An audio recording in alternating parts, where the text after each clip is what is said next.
Hello, and welcome to Fueling the Transition, a series of podcasts from AFRY Management Consulting. My name is Matt Brown. I'm Vice President in the Management Consulting Division at AFRY. And this series of podcasts will be exploring the energy transition and the key themes and trends we see, driven by decarbonisation, digitalisation, and decentralisation. I'm very pleased to say we have with us Angie Needle from Cadent. Hello, Angie. Hi there. Nice to be here. Thanks. And we also have my colleague who is looking after our hydrogen expertise cluster, John Williams, with us. Hi, John. Hi, Matt. Nice to be with you again. Super. And Angie, what's your role at Cadent? At Caden, I'm the strategy director. So I joined a couple of years ago to make hydrogen happen. I'm responsible for everything to do with technical and safety, feasibility aspects of hydrogen, the advocacy and stakeholder management, regulatory interfaces that we need to think about. So it's quite a lot to do as we plan a transition away from natural gas in our pipes to hydrogen. Very good. And what is your, if I think about what is your motivation, what drives you in this area? Is this an area that you're passionate about? Oh, yeah, totally. So I got an environmental science background. So I've always been in sort of the green world, if you like. And I remember being at school and drawing the old greenhouse gas effect, which was called global warming back then, wasn't it? Which we don't tend to use those terms anymore. But I remember feeling quite bothered about and quite passionate about environmental issues. And in those days, there was only really two options when you were caring about green stuff. You could be in forestry or in the water sector. I remember having my careers advice. So I went and did a stint in water industry, and I ended up being the energy manager there, where I really realised that green things is really about energy and energy management. And I joined Caden on purpose to focus on hydrogen because I could see how much of a key role it plays in getting to net zero. And as well as your work at Caden, I think you've got a few other things that you're also been busy with. Can you tell us a few of those? Yeah, so obviously passionate about net zero and climate change and the impact that we as people have on the planet. I've just been made Vice President of Hydrogen UK, which is a new trade association to really draw together the value chain of players in the hydrogen sector, so we can sort of put pressure on the places where we need change. And then I'm also a co-founder of the Women's Utility Network, which has really the sole purpose of making the utility and energy sector a place where women can thrive. We're still in quite a minority across all kinds of roles in energy and water. And so we do that in our spare time, boosting the role of women in the sector. It's fabulous. Excellent. What sort of thing do the Women in Utilities, what do you organise? What sort of things do you put together? Yeah, all kinds of things. So we've got a website which people can have a quick look at, which is theone.com, and we run monthly webinars which flip between personal development things and energy and water topics. So quite topical things. We do a lot of work on the things that women struggle with, sort of usually about confidence and, all kinds of things which we deal with, which is maybe slightly different to our male counterparts. And we also run a mentoring program. So we, match women who are more junior in the sector with more senior women. So yeah, we run all kinds of events and activities, and actually we change them quite regularly based on what people tell us that they need. Okay, and I understand, it's pretty open, everyone's welcome. It's free to join. It's funded by, we keep going through the generous donations of industry players, but really it's for the women. So we pride ourselves on the fact that we don't charge anything for people to join any of our events. It's absolutely free. And if people want to help as well, then this mentoring idea is something that sounds a really good idea if people want to give up a bit of their time and, help in this way. Oh, and honestly, mentoring is one of the most rewarding things that you can do. Not only, giving back a little bit and helping out men or women actually think about their own careers and everybody has tricky situations from time to time. They need somebody to talk to, but also the other way around. I get so much enjoyment from hearing from my mentees. Yeah, I think I probably get as much from it as they do. So, and anybody, it doesn't matter how senior you are, you can have a role supporting each other. It's great. Very good. So, with that, probably some people listening may not know so much about Cadent. I don't know if you can just give us a sort of pen picture. Yeah, of course. So Cadent's gas distribution network in the UK, we deliver natural gas 24/7 to about 11 million homes up and down the country. And so we stretch from all the Northwest Midlands, East Anglia, all the way down to London. We have 4 of the 9 networks. We're the largest of the gas distribution networks. That's covering sort of all sectors, some industrial, commercial, residential, supplying gas to all of those people. Yeah, that's right. So we've got homes and businesses, industrial and commercial, of course. At the higher end of what we have National Grid, which provides the bigger users with their supply of natural gas, but we take gas from National Grid to distribute through the smaller sizes pipes, if you like, which is we've got 132,000 kilometres of pipes to maintain on a daily basis. We also run the emergency helpline. So if you have a smell of gas escape, you'll be phoning Cadent and we will be responding to that to make sure that you're seen to as quickly as possible. And that safety and security part in the gas networks is a critical part, of course, with the potential for gas escapes. Yeah, of course, yeah.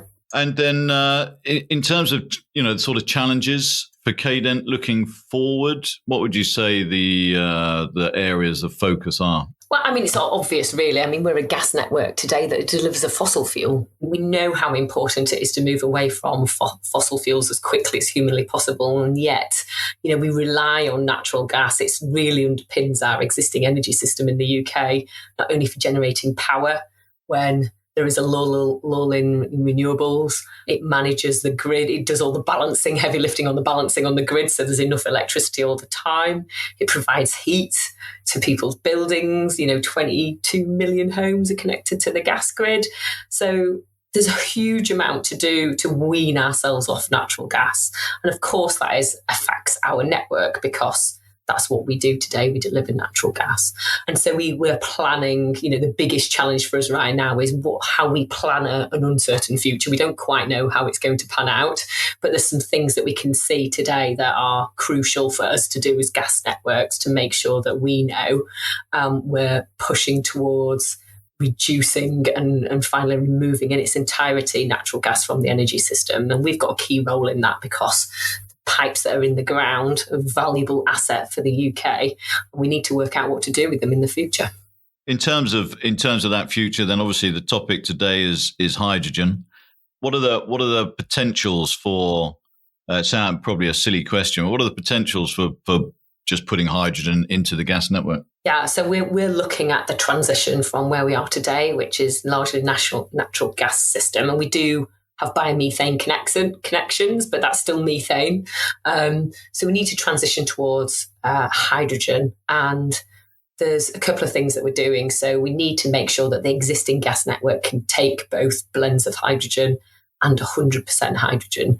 So the testing that we need to do is all the materials in the gas network safe when a conversion might happen. And so all the different bits of materials that are there, mostly plastic mains today, which if you were going to pick a material to transport hydrogen, it would be plastic.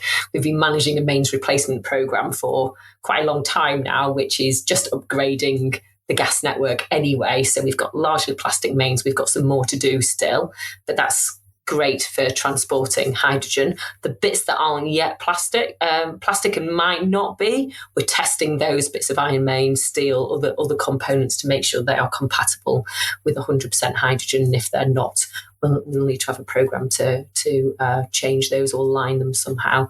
So we've got this sort of quite a big piece of work to demonstrate the technical and safety aspects of moving to hydrogen. We're just working with the health and safety executive to make sure we've got all of that done correctly. And there's a project which I've seen reported, HyNet.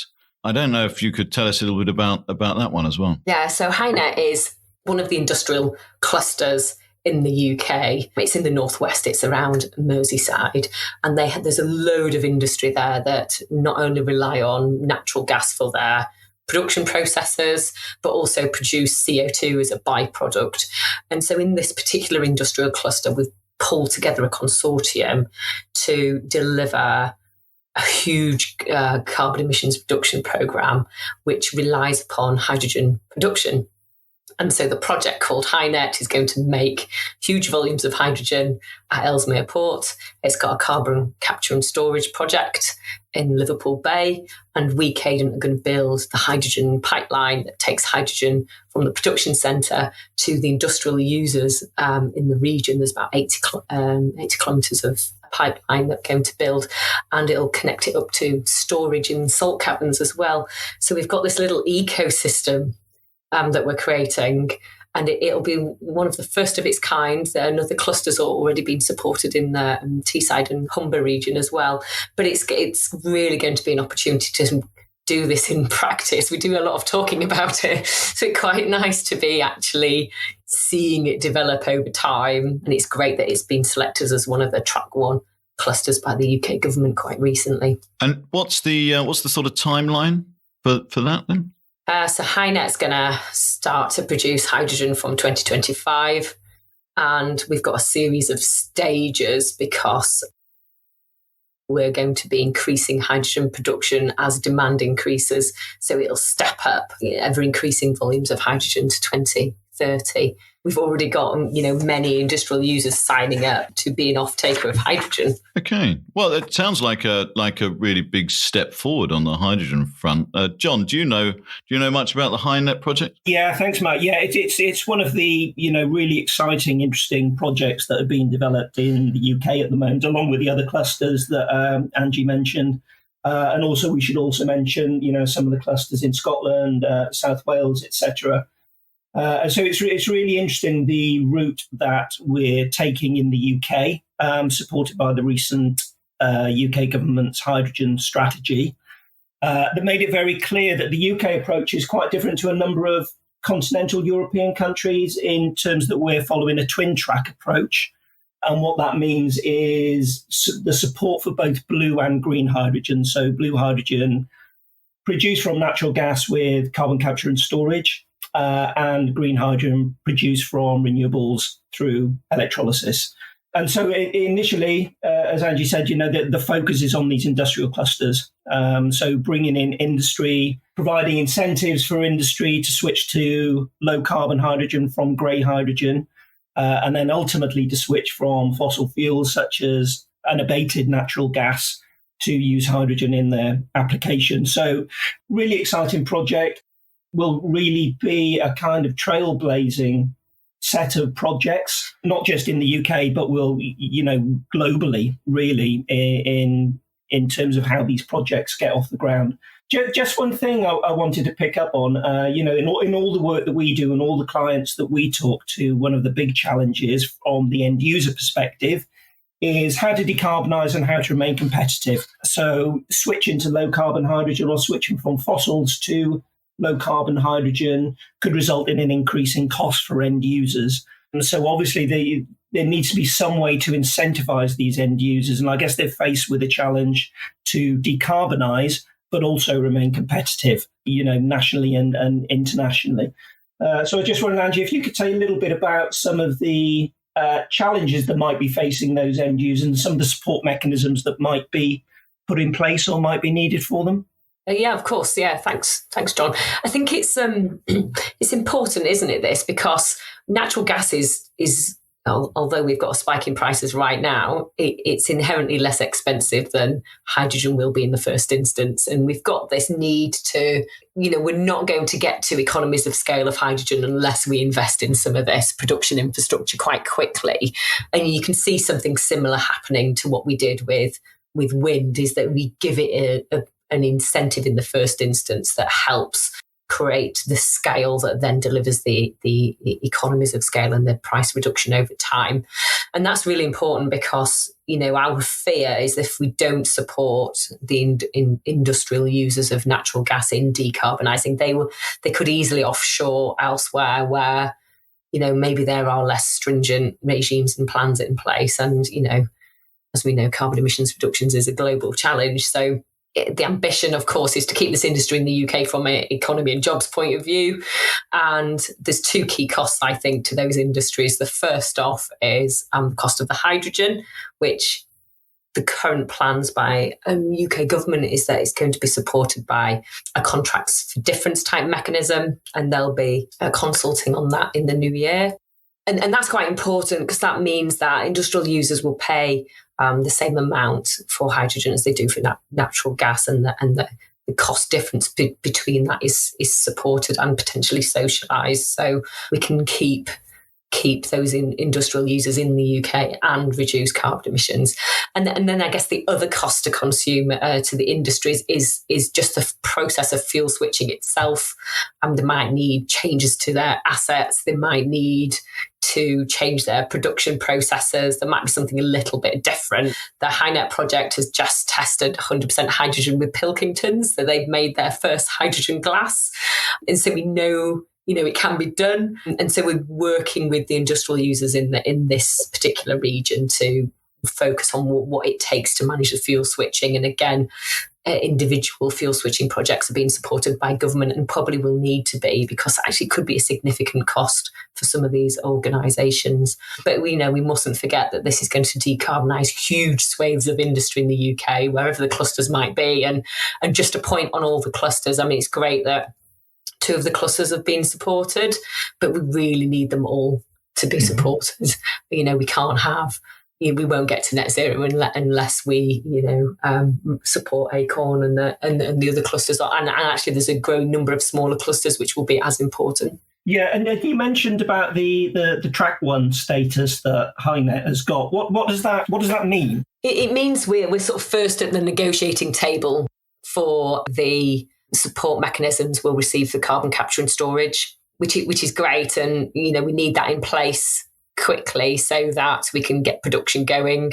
Production is quite important actually by 2025 because we expect to deliver a hydrogen village conversion in this region, utilising the hydrogen from HyNet. So all these projects, one of the issues that we have in the gas sector, testing the transition to hydrogen, is that you can't do your technical projects unless you've got large volumes of hydrogen. So we really need to get some of these projects going, yeah. That hydrogen village, do we know which village will be selected yet? Will they have any say in it?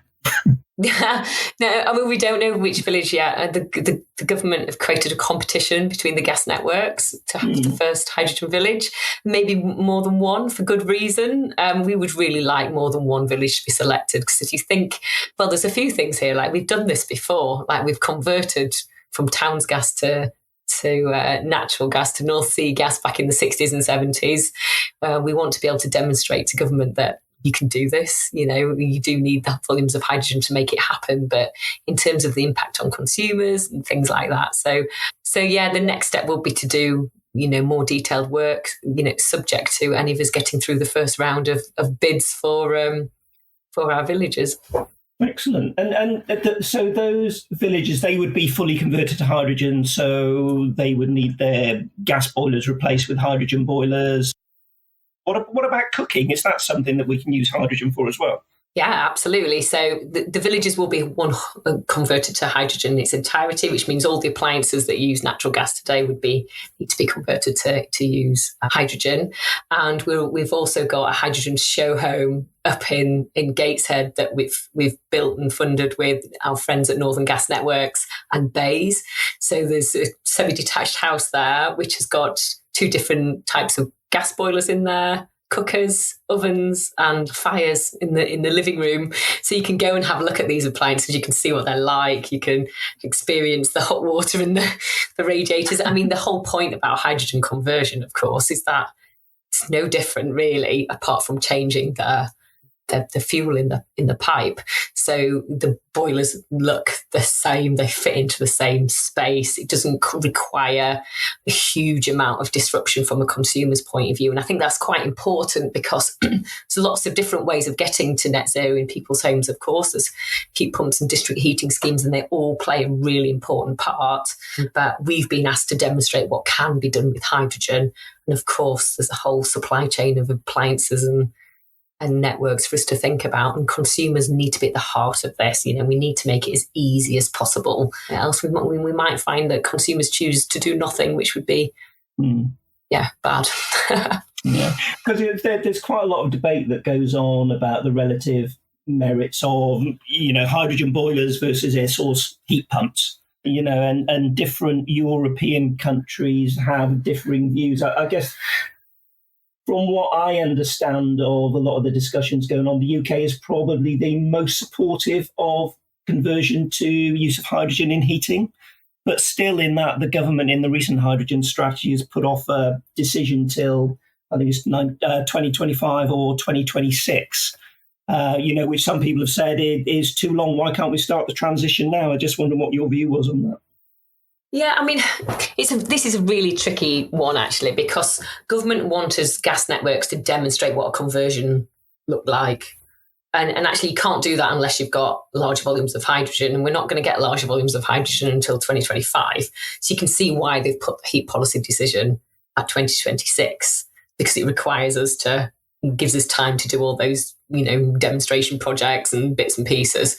But I think there's something that we could do before then, which is actually break it down a little bit and show what can be done on, the technical side and the safety side, such that actually by the time you do a town conversion, it's given you can demonstrate that it can be done. So I think, there are ways of bringing that forward that we are looking at. I think on the sort of electric versus hydrogen, it's not really a versus thing. I think if you just look at the building stock in the UK and you look at the pros and cons of both hydrogen and heat pumps, and there's pros and cons to both, by the way. So obviously heat pumps, unfortunately, are expensive up front and costs might come down, and that would be great. But they do come with, a bigger capital outlay than boilers do. But then the running costs might be lower because they're more efficient overall. And that's great and absolutely brilliant for new builds. Absolutely great for properties that are off the gas grid, and that's where the strategy is focusing, which is good news. Hydrogen, of course, we don't quite know what the price of hydrogen is going to be for consumers in the future, and that's a problem. We need to have it as cheap as possible so people can run their appliances cost effectively, but it's very low upfront capital costs. So there's sort of swings and roundabouts on both sides, and it really does depend on your home. What kind of home have you got? How well insulated is it? How close is it to an industrial cluster? And also, is the electricity network reinforced enough to fully electrify that particular region? So this isn't just an easy.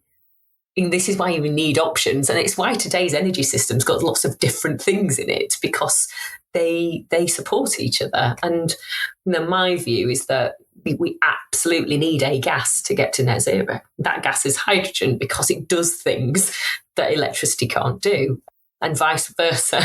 Electricity does things that gas can't do. So they work really well together. And so I try to avoid having this which one will win, because I don't think it's the right conversation to be having, if I'm honest.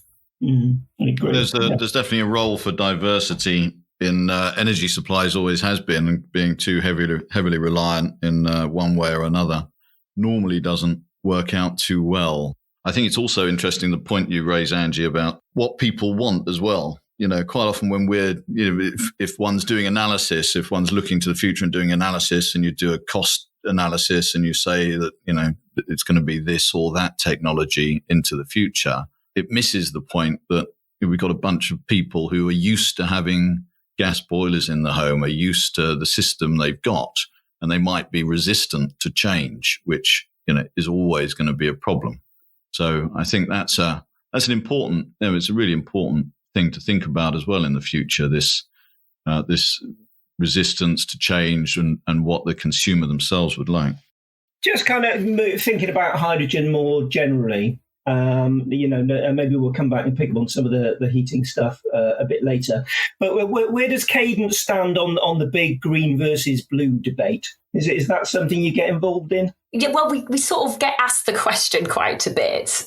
And it's a tricky one, isn't it? Because we're a gas network and we're responsible for transporting the energy to where it needs to go, whatever kind of energy that might be, because we'll be told to, from a regulation point of view.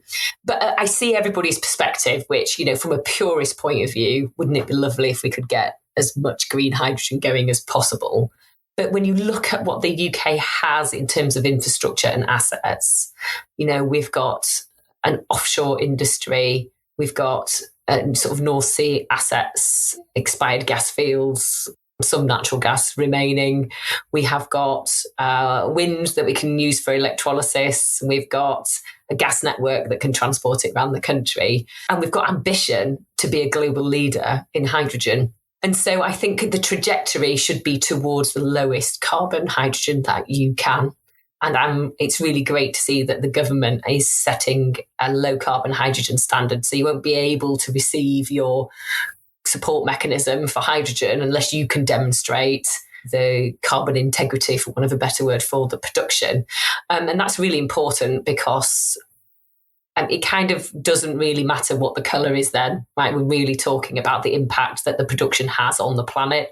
And I think that's really what we should be focusing on, because there's other colours of hydrogen too, turquoise and pink and yellow, and it just gets confusing. And consumers will be confused if we start trying to focus on just one thing over another, because the gas network will transport all low carbon hydrogen regardless of its origin. And so we just need, I just don't want it to be confusing for people. Mm-hmm. And if we want to get things off the ground, we need scale. Blue provides scale in the first instance, and I expect green to provide the scale over time as well. And we just need to get the costs of green down to a place where it is, comparable with blue, which will happen. But this is just a journey that we're on. And again, it's one of those versus discussions that isn't particularly helpful from my point of view. Yeah. However, I am glad you mentioned turquoise, because it's not something we've really explored on this series of podcasts previously. And so turquoise, as you know, is produced from natural gas. The gas is reacted in a vacuum to produce hydrogen and solid carbon or graphite. And interestingly, we saw very recently that Centrica have just announced an investment in a UK company called HyRock, mm-hmm. Which aims to be a turquoise producer. And what do you think the potential is for that technology to play a role? And can it be a bit of a game changer? I mean, it could be, right? If you don't have to store CO2 in the ground as a gas, it sounds appealing, doesn't it? It's a solid carbon. You can do lots of different things with it.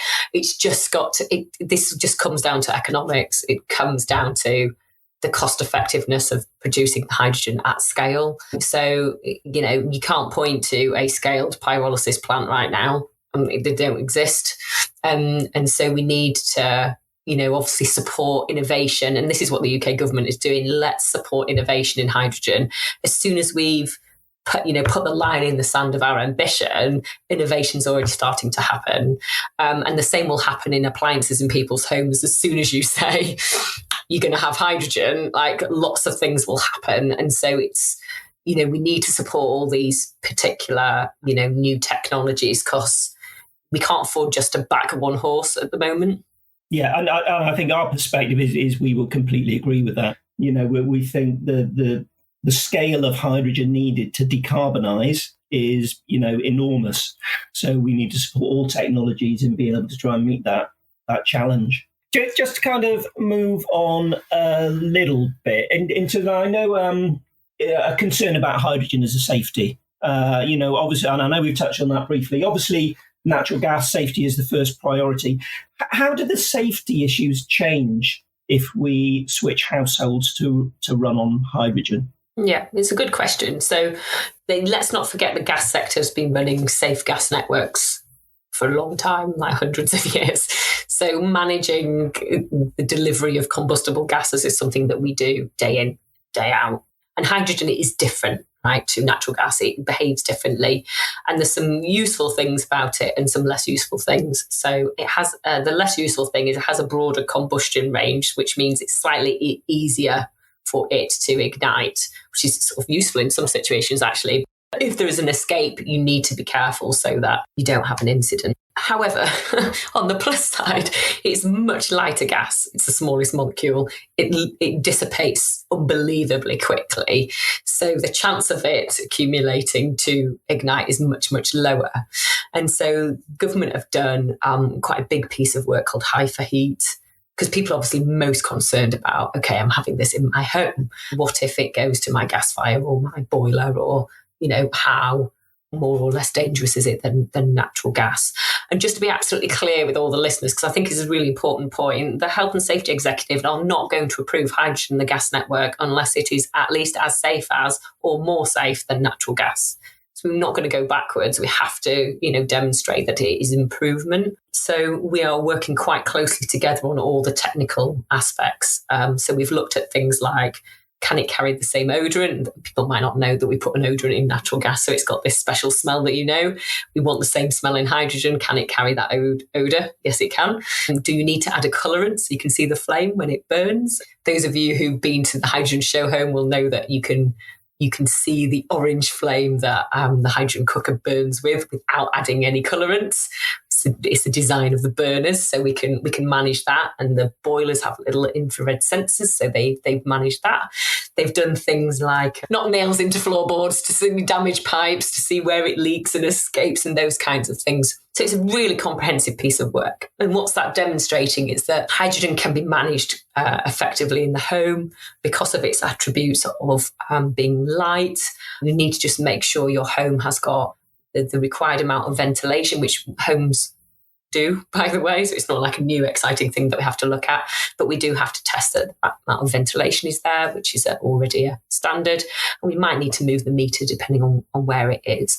And just we will put in an extra excess flow valve. And what that is it's a safety device that shuts off should large volumes be detected going into a home.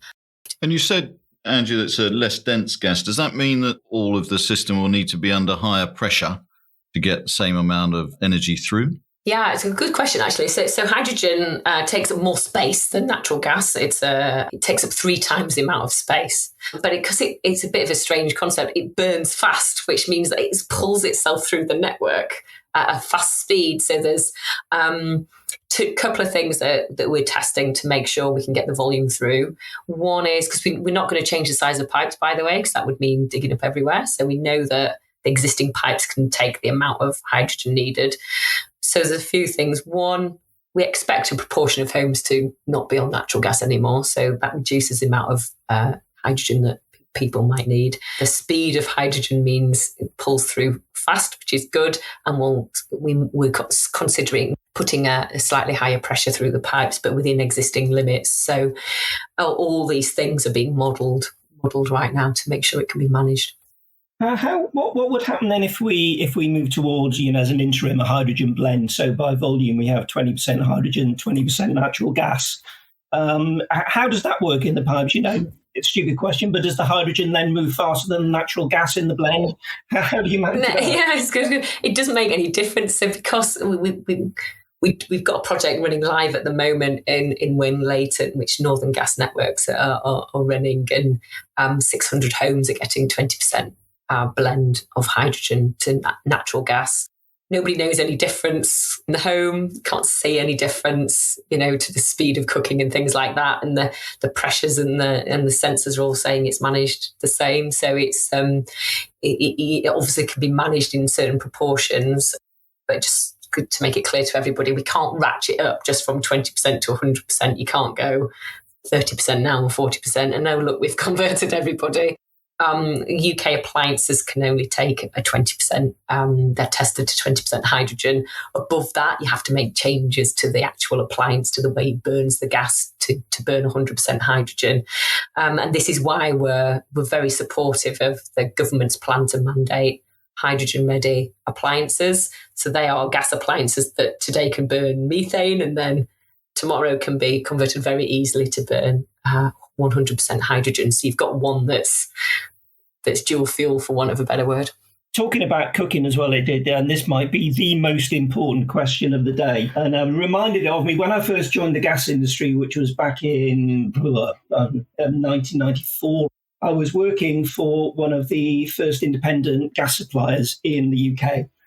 And I was answering the phone, customer services, first, second day in the job. Someone called in and said, right, since I've switched to your gas supply, my Yorkshire puddings haven't risen on a Sunday when I put them in the oven.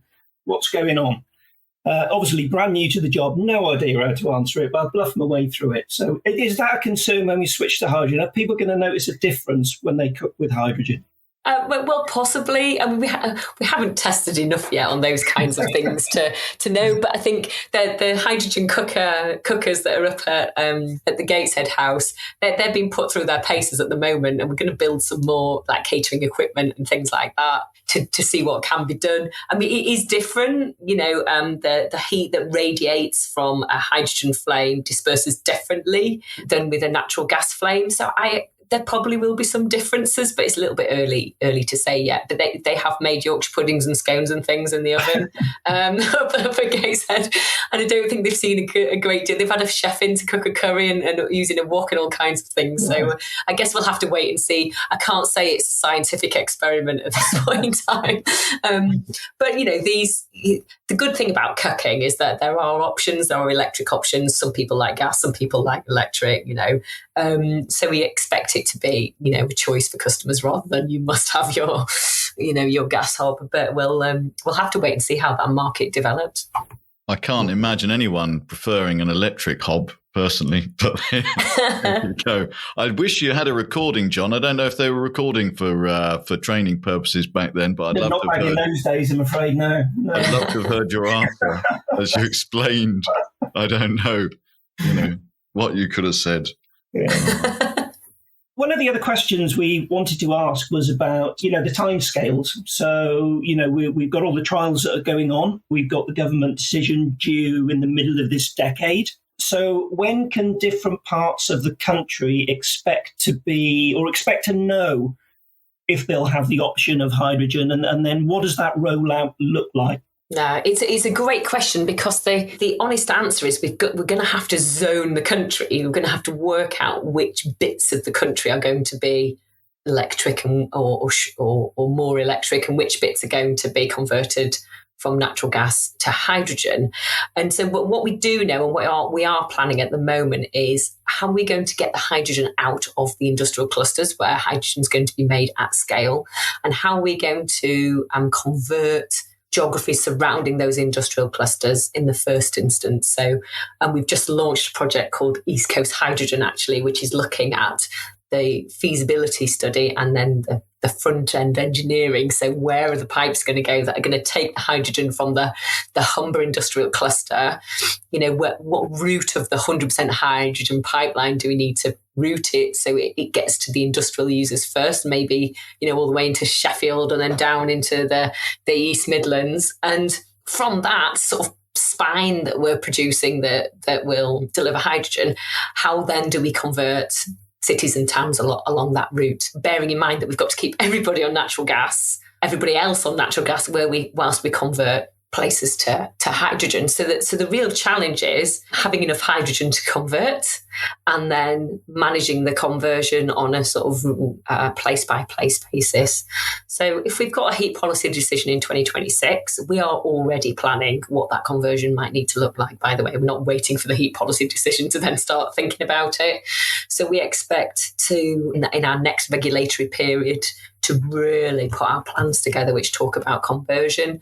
There might be some things that we can do ahead of conversion, like extra bits of mains replacement or changes to consumers' appliances and metering, well ahead of time. But the main bulk of conversion is going to happen during the 2030s, and that's when there'll be large-scale hydrogen production and, conversion closest to those clusters first. It's really a really massive project if you think about it, but it's very exciting because we get to change the landscape of the country's energy sector in one big go. It's brilliant.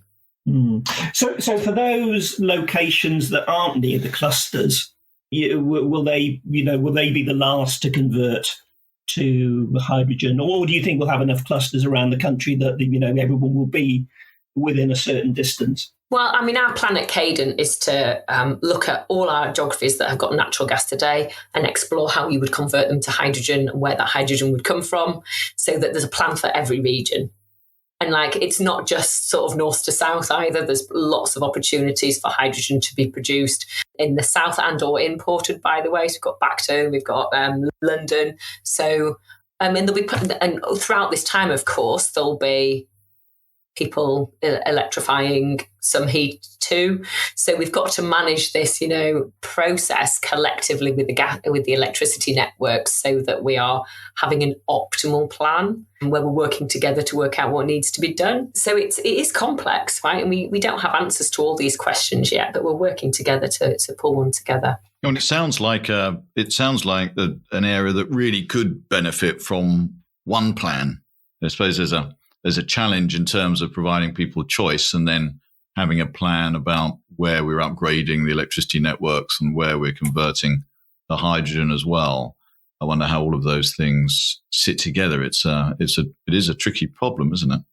It is, but we can work together on these things, and you'll have to make some assumptions. And don't forget, it's not just about an in the moment thing. We've got to have an energy system that's resilient. So any particular network might need a bit of a proportion of both, because what you don't want to do is to be without, additional energy source when maybe there's challenges with one. I mean, we've only seen what the recent storm has done. Those kinds of consequences are quite significant for both electricity and potentially gas sectors too. So they help each other out in these places, and that's why you need a plan for each region. You need a joint plan between the gas and electricity networks, and you need one that is reviewed and supported by the local community. It's going to have to be community level planning. So will you be looking forward to a hydrogen gas home in the future? You'll be first in the line if it's possible to convert, maybe even a hydrogen fuel cell car as well. Would you go that route? Do you think if that was possible? Yeah, absolutely. The hydrogen fuel cell cars that we've got at Caden are absolutely brilliant to drive. We just need places to fill them up. And, I'm lucky I live in Sheffield, so I'm quite close to electrolyzer factory where I can get some hydrogen. So I absolutely will be in the queue. It would fit my home perfectly. I saw Toyota announce the pricing for the new generation Mirai this week. I only saw it in dollars, so I think it's about $50,000. Obviously, that's going to be less in euro and pounds, but also they're offering, I think it was a $15,000 subsidy towards the purchase price, and I think it does 400 miles around to a tank for each fuel refueling. So that kind of starts to have some advantages over battery electric vehicles. But I guess it all then comes down to the running cost, doesn't it? Yeah, I mean, I'm waiting for my Tesla to be delivered in the new year. So I think ultimately your decisions about electric versus hydrogen vehicles are, dependent on your individual, situation. There's definite merits for having hydrogen cars, actually, for those who travel long distances and want that kind of lifestyle, for want of a better word. But electric vehicles will do a lot of the heavy lifting from a sort of domestic transport point of view. Hydrogen really comes into its own when it's the sort of heavier end of things, the buses, the heavy goods vehicles, the train transport, and that's where a big slug of that green hydrogen is focusing on right now. I still like to drive the hydrogen car, though. It is really nice. Yeah, I'm shocked, Angie, that you've got a Tesla turning up. I can't believe it. Well, I'm green. I did a project at university on compressed natural gas vehicles back in the early 90s, and that was going to be the future of road transport back then. Apparently, at least that's what we thought when we chose our project. But we had a lovely photo of a London taxi from the war years with a huge bag of gas, town gas, I assume at the time, on the top of the taxi. It looked like just a large balloon. I think the safety requirements were slightly different back then. I mean, there's loads of vehicles that run on, biomethane, things like that today. So it's not an unusual thing, So running vehicles on a compressed gas, works, and hydrogen fuel cells work and can be used in lots of different applications. We're about to do a really interesting project about the purification of hydrogen. As soon as you put hydrogen into our gas network, it picks up a bit of North Sea dust. So if it's going to feed a fuel cell, it needs to be, pretty pure. But a small bit of purification should be able to fix that. So it's very expensive to transport hydrogen around the country in tube trailers. But if you can use the gas network for it, you'll be able to get, hydrogen to fuel cells up and down the country. You might even be able to fuel your hydrogen car at your home. That would be cool. Yeah, we've got a long way to go. A lot of things to change, a lot of transition to happen right across our economy. I think all the innovation and all the options need to be on the table, don't they? Yeah, absolutely. Well, thank you very much, Angie, for joining us today to talk about all things hydrogen and networks. It's been really, really interesting to talk with you. Thanks. Thank you. It's been great. And thank you, John, again for joining and guiding us through. It's always good to have you on these. Cheers, Matt. I look forward to seeing you on the next one. Yeah, and just on that point, we have the series running. This series, as I said, will be about hydrogen. So please do subscribe to the podcast and you'll get the next one automatically into your device and have a listen. We're covering a range of different areas in hydrogen, talking to all the players in the hydrogen industry. So it really is worth doing so and subscribing. So with that, I'll say thank you very much for listening and hope to have you listen again. Bye-bye.